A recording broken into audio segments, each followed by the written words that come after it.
And we're back with the news hour. Let's get right onto it. We started off with a report coming in from the Bank of Uganda as fish exports have registered a 25% growth, the highest since last year. In data contained in the monthly Bank of Uganda Commodity Performance Report, fish earned Uganda $11.4 million, which is approximately 40 billion shillings, up from $8.4 million, approximately 30 billion shillings, and in September. Let's have more of the details.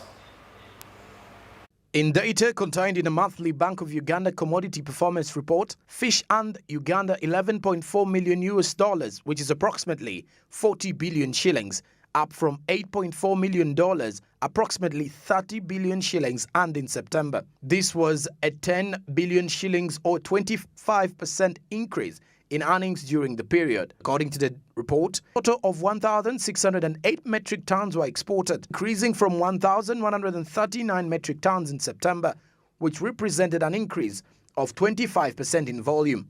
Sujal Goswami, the Uganda Fish Processors and Exporters Association chairman, said the growth in value and volume had been noticed in October, November, and part of December, building on a 3-year trend. The performance comes at a time when stakeholders are consulting and discussing the amendments in the Fisheries and Aquaculture Bill 2021, which had been shelved by Parliament for almost 15 years. Earlier, Ovia Katiti Matovu, the Uganda Fish Processors and Exporters Association Chief Executive Officer, says it was important that Parliament expedites the bill that seeks to create safeguards for the different stakeholders involved in the fisheries sector. It is important to note that the fish export industry under the Uganda Fish Processors and Exporters Association only exports about 30% of the total fish harvested. Out of the total exports, the Uganda Fish Processors and Exporters Association contributes 90% of realized revenues. Data from Uganda Bureau of Statistics indicates that Uganda annually exports an average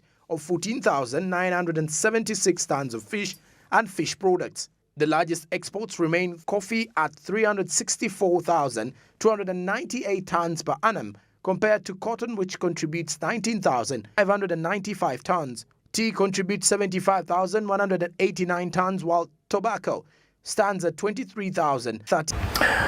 Fish.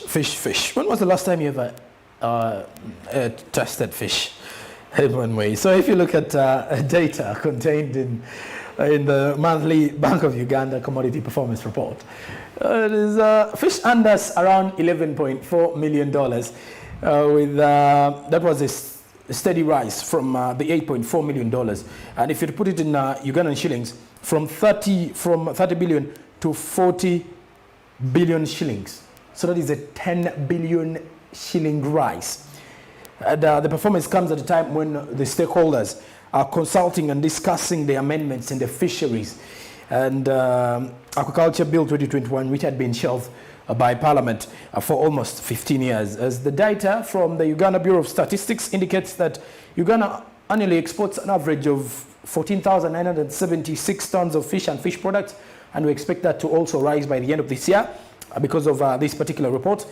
The largest exports remain coffee at 364,298 tons per annum, compared to cotton, which contributes 19,595 tons. Tea contributes 75,189 tons, while tobacco stands at 23,038 tons.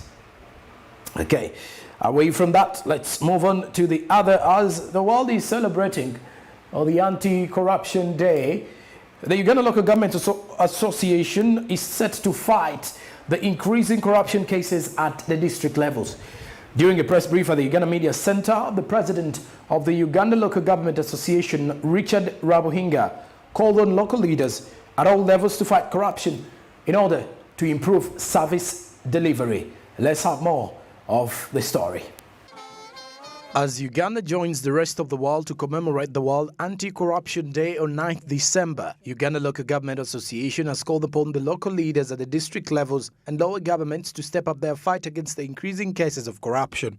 During a press brief at the Uganda Media Center, the president of the Uganda Local Government Association and also doubling as the district chairperson Kabarole District, Richard Rabuhinga, said that they applaud the government for efforts it has laid to fight against corruption, but however, also mentioned that there has been drastic increase in the corruption cases. Governments of Uganda applaud the tremendous efforts exhibited by both the government and the local governments in curbing corruption through the legal anti-corruption framework, including but not limited to the Anti-Corruption Act 2019, the Penal Code Act, the Inspectorate of Government Act 2002, the Public Finance Management Act 2002, the Leadership Act, and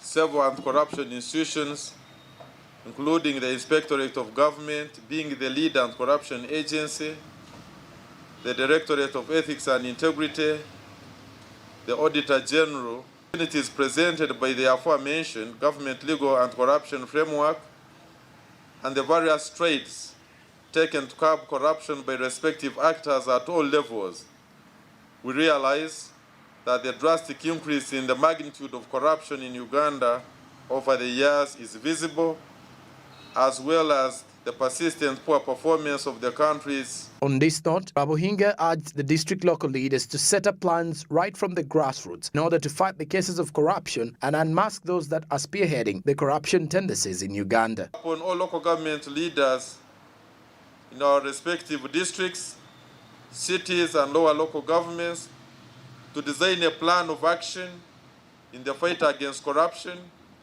including mobilizing your constituents to join the war to eliminate corruption in Uganda.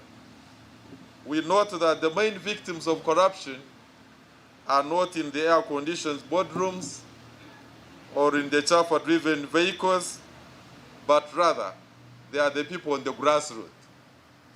This woman who goes to deliver and is unable to access a midwife. This person who is unable to reach the market to sell his or her produce. This person who goes for services and is unable to get the services because of the absentee officers. We are saying these are the victims. And therefore we invite them to join in the fight against corruption, to unmask the faces of the corrupt and give corruption a face. Two, we appeal to the districts, cities, and lower local governments, and in particular, call on the office of district chairpersons and mayors respectively, as heads of local governments and speakers as chairs of local government council, to the local government councils in their respective areas at their next council sitting to adopt a resolution and actions to promote active citizen participation in social accountability for improved service delivery in Uganda.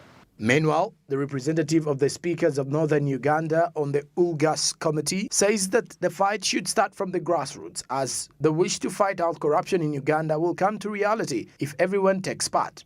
One of the key recommendations which came from ULGA, the voice of all local governments, is that an appeal be made to all the districts, cities, and the lower local government councils to ensure that there must be a particular motion in the order paper to address the issue of corruption in this country. I am appealing to the rest of the speakers in this country to pick the message which has come from the ULGA to ensure that in our subsequent meetings, these motions be put, discussed, and resolved on. The impact of corruption in local governments is felt more especially when you, as a speaker, you are chairing the council session. It is from this that we think the fight against corruption in the country, which initially was done by IGG and other organizations, The International Anti-Corruption Day is observed globally on December 9th to raise awareness of corruption and of the role of the Convention in combating and preventing it. The theme for the International Anti-Corruption Day 2021 is Your Right, Your Role. Say no to corruption. And Uganda will be joining the rest of the world to commemorate it.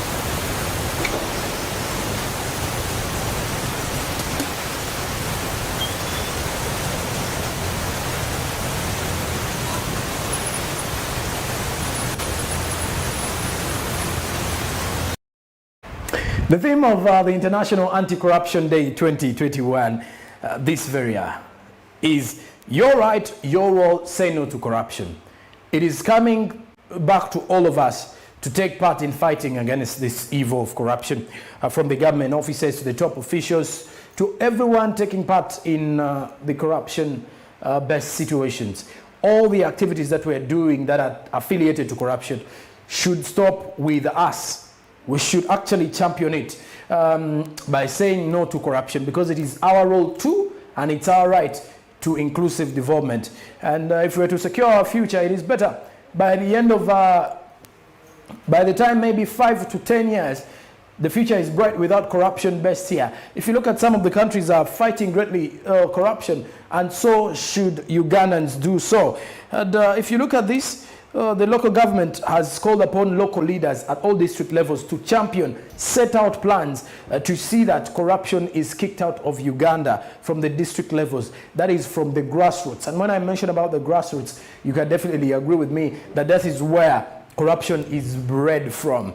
And if we can kill the breeding sport of corruption, then trust me, we are definitely good to go. So, and such a matter, as we are joining the rest of the world to commemorate the World Corruption Day, I think it is it's supposed to be a unity cause. It is supposed to be a holistic approach of seeing that we stand together as a country, that we can actually defeat corruption in one way or the other. And on such a matter, this is whereby when we are joining the whole world, we think we can utilize such a situation and fight corruption. So it is supposed to start from the grassroots and unmask those that are spearheading corruption from the various government offices and the different government officials. Okay, away from that particular story, let's move on to the other story. The State Minister for Youth and Children Affairs receives skilling equipment. In an effort to enhance creativity and innovation amongst the youth, Stanbic Bank has offered skilling equipment to the Minister of State for Youth and Children Affairs. During a press brief at the Uganda Media Center, State Minister for the Youth and Children Affairs, Honorable Sarah Mateke Nyirabishisi, was delighted by the gesture of love displayed towards the youth. Andrew Barije reports. A total of 100 computers proposed to help support the ministry and especially supporting the youth skilling centers across the country were handed over to the State Minister of the Youth and Children Affairs, Honorable Sarah Mateke. Anjuko says due to the impact of the COVID-19 pandemic, which has led to loss of livelihoods, most especially among the youths, the move is also intended to give a helping hand to us to avert the impacts of the pandemic, mainly to the youth livelihoods. During a press brief at the Uganda Media Center, Anjuko, the CEO, Stanbic Bank, officially declared the issuance of skilling equipment to the State Minister for the Youth and Children's Affairs. We are pleased to be handing over equipment. It is equipment of 100 computers. These computers will go to supporting the ministry and especially towards the youth skilling centers across the country on matters that make a difference or that lend themselves to solutions that our country seeks. Members of the press, you've all been covering this, and every time I turn on the news, I see the impact of COVID. We're now not talking about COVID per se, we're talking about the impact of COVID. COVID has been a robber in many ways. Not only has it robbed lives, but has robbed livelihoods. And the most impacted in our societies are the youth and the children. They were already marginalized before. It has become worse. And our job, those of us at Stanbic and anywhere else where we can make a difference, is to find ways to make a difference, to find ways to intervene, however small. If there's something you can do, it is important. Anjuko further explains why in particular they chose to offer computers, as this is due to the rise of the digital age, not only globally but also in the local perspective. This is also to enable the youth digitize their businesses so as to enable them compete favorably, so as to avert the negative impacts of the COVID-19 that it put on the businesses. In this way, the youth ought to be prepared for the rising digital global age. Another lesson coming out of COVID, we already knew this, but it's been accelerated. The digital era is upon us, whether we like it or not, and it's here to stay. We have seen, those of us in the business world, that the businesses that were very quick to digitize and to transform and to do their work in a digital fashion were the only ones that thrived during this period, and they're the ones that are going to continue. So the question begs, how are we preparing our youth for this period? How are we equipping and skilling our youth so that they can compete, so that they can earn a living and have a meaningful, dignified life ahead of them? So today, we stand with you, Madam Minister, in helping to work on the problem of youth employment and youth skills. We know that more than ever before, this country belongs to the youth of Uganda. And they're already more than us, they outnumber us. Honorable Sarah Mateke was delighted by the gesture of love displayed towards the youth through empowering the youth by use of technology, which is also in line with the National Development Plan 3. Mateke also said the donation is timely, as it has been executed in the first year of implementing the NDP 3.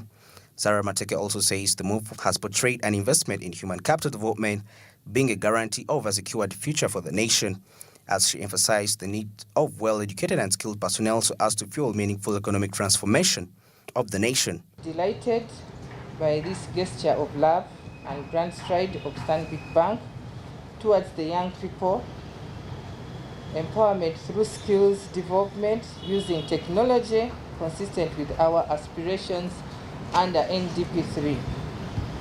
Your donations of the 100 computers under your corporate social investment portfolio is indeed timely, as it comes in the first year as we are implementing the NDP 3 that prioritizes the human capital development as one of the 18 critical integrated programs in the next 5 years. Ladies and gentlemen, permit me to emphasize that it is here that a country that invests in its human capital development secures its future. Well-educated, skilled, and healthy human resources are essential to facilitate meaningful development and transformation of our country. In particular, adequate investment in science and technology and innovation is critical for the country to industrialize and to achieve sustainable development. We are certain that the availability of skilled and adequate human capital facilities also facilitate increase in production, productivity, technology growth. Indeed, your donation is equally well catered for under the SDG number 4, which emphasizes the digital space in Uganda is very innovative and has quickly adapted during the pandemic. Fintechs have offered payment options, and digital solutions have reinforced and enabled a variety of sectors to develop solutions in regards to challenges faced during operations. These solutions, if upscaled and developed to their potential, would boost the digital economy and maximize its benefits to Ugandans. All right, and if you look at the digital space in Uganda, is very innovative and has quickly adapted during the pandemic, with fintechs rising from all angles and have offered payment options. Digital solutions have been reinforced and enabled a variety of sectors to develop solutions in regards to challenges faced during operations. These solutions, if upscaled and developed to their potential, would boost the digital economy and maximize its benefits to Ugandans. And Stanbic Bank donated 100 computers. Well, banks have money, really. And these are supposed to support the ministry and especially supporting the youth skilling centers across the country. And they were handed over to the Minister of State for Youth and Children Affairs, Honorable Sarah Mateke Nyirabishisi. As Anjuko, the CEO of Stanbic Bank, said that due to the impact of the COVID-19 pandemic, It has led to the loss of livelihoods, most especially among the young people, and most of them lack what to do, lack developmental ideas. And with the equipment, the skilling equipment, the computers that have been offered, they come in a situation, in an era of the digitization. We're in a digitized era whereby everyone in all the angles of the world, all economies are trying to utilize the digital space, utilize the use of the internet. And that is why you're seeing that schools are now running away from the face-to-face interaction. Most of them are now turning services on the online platforms. In that regard, look at the universities, having different students overseas getting services through the use of the internet. And that is the importance of digitization. And with the pandemics and the lockdowns that have always been coming through, you can agree that with the online lectures and platforms, it has actually provided ability for people to attend these classes regardless of where you are, because you just log in and then you can attend class. And with the digital space, the use of the internet, it is the way to go if you continuously look at this. Anjuko explained that in particular, they chose to offer computers, as this is due to the rise of the digital age, like I was mentioning. And not only in global, but also in the local perspective, that we need to also try to build our generation in a digital era. And look at this. This is also to enable the youth to digitize their businesses so as to enable them compete favorably, so as to avert the negative impacts of COVID-19, as putting that COVID-19 has put them into. So with the businesses, we've been in a strategy where we tell people to get businesses, set up websites, try to build and develop the websites, and you can't do that if you're not well equipped with computer skills and have no ideas regarding to the computer knowledge and all of that. So that is where we go back and draw on a scale of showing that, hey, you need to do this, and this is supposed to be done in this way or in the other way. And from that, Honorable Sarah Mateke-Nyirabishishi was delighted by the gesture of love displayed towards the youth through empowering the youth by use of technology, which is also in line with the National Development Plan 3.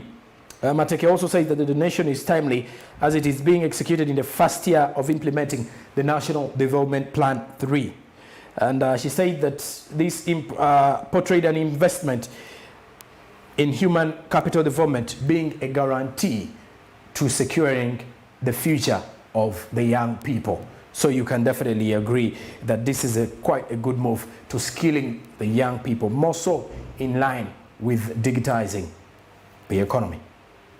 And away from that, let's turn our eyes to the international scene, meanwhile, as we check out what is happening from the world of business. And this time around, the United States has advised and told the citizens that they should not make a way to Tanzania due to the COVID-19 risk. Washington has put 5 countries, including Tanzania, on its red list, advising its citizens against traveling to these nations. Let's have more of the details. The U.S. Centers for Disease Control and Prevention has put Tanzania together with France, Portugal, Andorra, Cyprus, Jordan, and its high-risk countries, discouraging American citizens from traveling to these destinations over COVID-19 related risks. The alert comes as the U.S. Embassy in Dar es Salaam warned that community transmission of the novel virus continues across Tanzania. In September, Tanzania started reporting limited aggregated weekly numbers to the World Health Organization. On Sunday, it emerged that an Indian who traveled from Tanzania had tested positive from the Omicron variant in New Delhi, India, prompting authorities to start investigations. Despite frequent warning alerts from Tanzania's health ministry, public compliance to COVID-19 prevention measures has remained low, the U.S. Embassy said. Data is not shared with the public in Tanzania. The government is promoting mitigation measures such as hand washing, masks and social distancing, but public compliance remains low. It added, as of November 28th, publicly available data shows that Tanzania has recorded 26,273 COVID-19 cases and 731 deaths. However, no new data has been made public for the same time. Despite frequent warnings, alerts from Tanzania's Ministry of Health, public compliance to COVID-19 prevention measures has remained low, say the U.S. Embassy in Dar es Salaam. Look at this. The U.S. Centers for Disease Control. Back in the time I used to hear about the US Center for Disease Control in movies.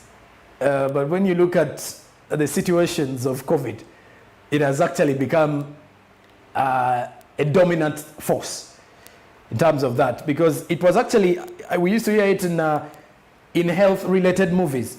US Disease Control, US Center for Disease Control, whereby they actually research for various viruses and various, I want to make these statements clear, various viruses, various infections, and all details to do with the health matters. So the US Centers for Disease Control, the CDC, most of you have heard of that, and has put Tanzania together with France, Portugal, Andorra, Cyprus, Jordan, and Liechtenstein under its high-risk countries, discouraging American citizens from traveling to these destinations over the Omicron COVID-19 related risks. The alert comes as the US Embassy in Dar es Salaam warned the community that transmission of the novel virus continues across Tanzania in September. So Tanzania started reporting limited aggregated weekly numbers to the World Health Organization, that was in December, to the WHO. And if you look at the statements coming in from the US Embassy, it says that data is not shared with the public in Tanzania. The government is promoting mitigation measures with such as hand washing, masks, wearing masks, social distancing, but public compliance remains low. The public are not willing to comply with what the government has to say. And as of November 28, publicly available data shows that Tanzania recorded 26,273 COVID-19 cases and 731 deaths. However, no new data has been made public for some time, as despite the frequent warning alerts from Tanzania's health ministry, public compliance to COVID-19 prevention measures has remained low, said the US Embassy in Dar es Salaam. Okay, let's turn our eyes to the other story meanwhile, and we travel to South Africa. The Republic of South Africa is set to deport illegal migrants to Kenya in a deal with President Uhuru Kenyatta. South Africa will deport all illegal migrants, including from other nationals, to Kenya as part of a new deal that will relax the current strict visa restrictions for the Kenyans. And under the new deal brought by President Uhuru Kenyatta and his South African counterpart, Cyril Ramaphosa, following a state visit to the country by the President of Kenya, it will now be the responsibility of Kenya to block all the illegal migrants from entering South Africa from Kenya. South African Foreign Minister Naledi Pandor said on Sunday Kenya and South Africa reached a deal about the deportation amid an increase of people from abroad to Kenya, then driving to South Africa direct. Tough South African visa restrictions for Kenyan travelers and traders have prevented free entry into South Africa and made it difficult to do business in South Africa for natives from Kenya. And it is the restrictions which have remained a thorny issue for the two countries include a 5,350 shilling processing fee that takes at least 5 working days to process. Kenyan visa applicants must also provide sufficient proof of funds, return flight air tickets, among others, as the South African nationals, on the other hand, have it easier as they can get a Kenyan visa for free on arrival to Kenya. South Africa exported 45.7 billion Kenyan shillings worth of goods to Kenya in 2020, against imports from Kenya of 3.48 billion Kenyan shillings, signaling trade is heavily skewed in favor of South Africa amid the ongoing restrictions. Kenya and South Africa set up a committee to deal with difficulties related to visas following a state visit by President Uhuru Kenyatta. So that's it from the world of business in the news hour. And as we're coming up after the break, I will return with Andrew Berige as we will be discussing the International Anti-Corruption Day. The day is today. The theme, your role, your right, say no to corruption.